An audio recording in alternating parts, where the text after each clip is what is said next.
here. I'm also glad I'm still here. Yes. I mean, those of us who know you and who have followed you looked at our phones one morning in August, I think, and it was Pavel Durov disappears in France, arrested. And then, no one heard from you for several days. It was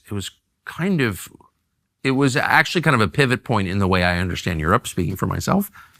So if you don't mind, I don't think you've done any interviews since then. What happened that day? Just like the events of the day. Let's start there. August last year. August last year, I arrived to Paris and I'm greeted in the airport by a few... What were you doing here? For touristic purposes. I was just hanging around for a couple of days and then I was supposed to go to Finland after. And I wasn't supposed to stay. There was no business meeting of any kind. And I was greeted by policemen. They asked me certain questions, asked me to follow them. Were you confused? Like, why are policemen meeting me at the airport? Definitely. At first, I thought there may be some additional security checks because of the Olympics, of the Paralympics. Something's going on. Julia, my girlfriend, she was worried. She was asking me, is it all right? I said, it's all right. It's France. It's fine. Of course. And then they read me a list of charges, 16 charges, all kinds of crimes. I was very confused at first because I have nothing to do with crime. I've never been convicted. We're a company that is trying to comply with the best standards. And so at that moment, I realized that it's not something I did, it's something other people did using the app I created, Telegram, which is used by 1 billion people. So probably some people... Do you know all of them or? Unfortunately not. Okay. I try my best to meet more, but and then I was put into a car and with a small motorcade, with police cars, with sirens, and which is funny because in the previous countries that I visited, I also was accompanied by motorcades because I was visiting the heads of states there. And here in France, there was certain consistency, so I was greeted in the same way, so to say. Were you texting? I couldn't because they took my phone. And I wasn't allowed... They immediately took your phone? Yeah, I wasn't allowed to contact anyone except for my assistant, who I asked to find me some lawyers and reach out to certain friends that I have and try to understand what was going on.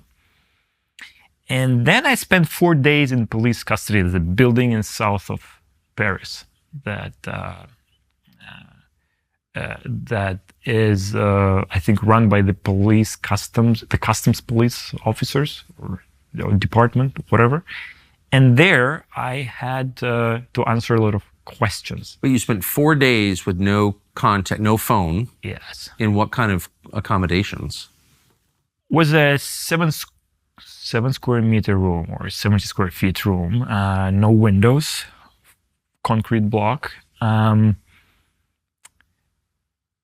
A bed this narrow, no linen, no pillow, a mattress this thin, like yoga mat this thin, maybe 1 centimeter, ½ inch, and that's it. And constantly blinking light, which was a bit annoying. Locked door? The door was very securely locked, I must say. So you're in a cell? Yes, it was a solitary cell, so to say. There were no other people there. So they put you in solitary confinement? You could say that, yes. Well, that sounds like that's what it is. Well, it wasn't a prison or jail. It wasn't. Well, if there's a locked door, no pillow. Yeah, but legally speaking, it wasn't. Yeah, okay. Legally speaking. Legally speaking, why were you being held against your will by the French government? Did you ever, in the first 4 days, did they make it clear to you? So I understood that they were worried about the alleged lack of response from Telegram towards the judicial requests coming from France, which turned out to be not true because we've never received a single legally binding legal request coming from France. So I was even more confused. And I asked the French policeman, why haven't you been following the European law and serving your legal requests in the way prescribed by this law, right? It's defined by the Digital Services Act, and it's there. You can Google the process. You can read the privacy policy of Telegram. It's easily accessible on the website. So why didn't you do it? And they didn't answer, but thanks God they started to do it. And then they started to receive responses helping them to identify criminal suspects, meaning we would disclose IP address and phone number of people who were suspects in criminal investigations when we received court orders signed by a judge. Right. And this was something that we had in place since a year ago before that. So it's not something that the French have forced us to do. It's something that we already had in place. We had a company in Belgium processing these requests. Other countries have successfully been using this process. Right. But somehow the French have ignored it completely. And this is why, I was very surprised. Why haven't you been doing this? Why? But this is the process. And to be clear, I think this is like standard for social media companies. A company, whether it's Facebook or X or Snapchat or any of them, get a court order from a country in which they have users, and the court order says, we have reason to believe this person's a criminal. Can we have the IP address? I think they all comply with that, correct? Yes. Well, it's the DSA law. If you don't comply with it, you can be fined, you can be banned. Well, right. It's a question whether you want to continue providing your service in the European Union. But it only concerns the identification data, meaning IP address, and in some cases, phone number of the suspect. It has nothing to do with, for example, private messages of a person or other kinds of activity, which is much more protected and much more private. Even if we wanted to, we wouldn't be able to disclose this information. Right. But it's not required by the law. Yes, but what you're describing is like the state of play across Europe anyway for all the companies. Exactly. Okay. So, but because this is like a normal thing that's already its process that everyone recognizes and it's been ongoing, you must be very confused as to why you're being held in this jail that they're not calling a jail. Were you confused? Like, were you worried? It was very hard to understand. I stepped off an airplane and a bunch of cops showed up, took my phone away and threw me in the back of a car and took me to a cell, even though they pretended it was not a jail, but wouldn't let me out and lock the door for 4 days without being able to contact my family, I'd be concerned. Were you concerned? That was very surprising. I was shocked. You're very diplomatic. At first I thought there was some mistake. They got the wrong guy. Yeah. Well, I thought they read the list of charges. They have nothing to do with these crimes, like organized crimes, selling drugs, all these things. Like, what do I have to do with that?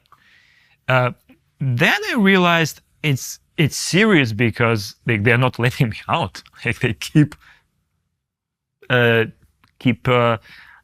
me there in this cell. Okay, but just for perspective, so you've got 1 billion users. It's a multi-billion-dollar company. You started the company. You own the company. It's a huge company. It's one of the biggest social media companies in the world. And so there's a process. So if they think that Telegram is doing something wrong, they send letters to your general counsel or maybe get your phone number, which I'm sure they could pretty easily get. French intelligence, I'm sure, has everybody's phone number, and just call you and tell you.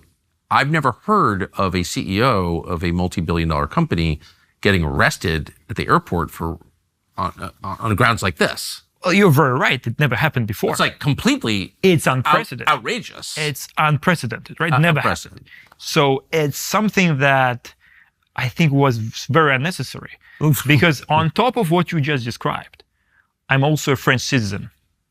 So how did you wind up? Because you're not from France originally. Yeah, I'm not from France originally, but I have certain ties to France, and I was awarded, so to say, this citizenship for using a specific process, which took several years, but I didn't cut any corners. Like I had to pass the French exam test, like if I had to do certain things that you'd normally do. Because you wanted to be a French citizen. I wanted. I love the country. It's a great country. It's a great culture. Of course, these events are alarming, and that's why I think it makes sense to speak about them. And the most interesting part of it is that every French citizen has his or her personal home address in the passport. So the authorities of France know very well how to reach out to this person. Like he's there or she's there. And on top of that, the consulate of France is located in the same building as the telegram office in Dubai. So The same building. the same building.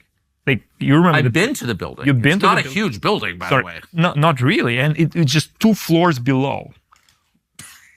You're 2 floors from the French consulate? We're 2 floors from the French consulate, and I was a frequent visitor to the consulate. And whenever any French agency, authority, or like representative of France, of the government, wanted to see me, they had no issue whatsoever arranging such meetings. And these meetings took place.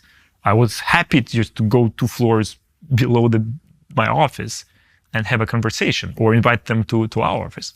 So it's very, very strange what happened, because it could have been resolved by different means, if you think about it.